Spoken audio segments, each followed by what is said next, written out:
say you're shooting a video and you want to get a smooth tracking action of you moving forward, right? Now, of course, what you normally would do is you would take the camera, hold it, like for example, one hand, and then just start walking. The problem when you do so is that, as you notice, the camera is actually shaking quite a lot.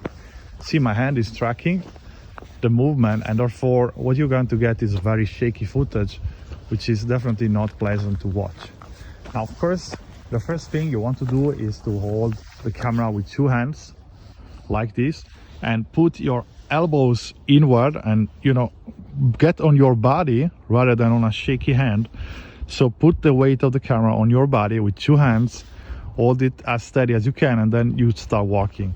Now, this will improve the results quite dramatically, and you're going to get a much smoother shot.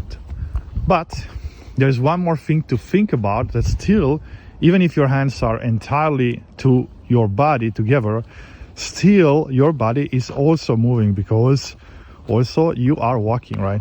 So the thing is, there is this technique of walking that allows you to get really smooth shoot. You have to learn it. Like, the thing is, you never leave your feet. It's like, I think there's actually an Olympic discipline about it. But the thing is, you never leave the foot out of the ground. So always one foot is on the ground. So you walk like, it's a little bit weird, you know, like, but just focus on getting a steady shot. And if you look on the display, you're going to get a steady shot. Now, for this example, I'm using an iPhone 12 Pro, and I can get quite smooth shots.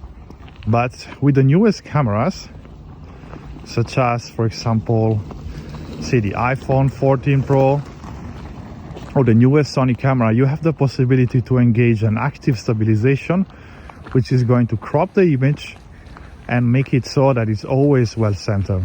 So with these techniques all combined, you can get a smooth walk in a straight line on a regular camera. And if you have a new camera, turn on the extra, sometimes it's called activity mode or extra stabilization or whatever it's called on your camera, and you can get this extremely smooth and cinematic shot. So let me give you an example, because I think it's brilliant. Once you master this technique, you can get a drone-like shot. So shots that are like on a straight line with you moving, and you can do everything with a very cheap camera with no regulations to think about, and you can do it pretty much everywhere you want.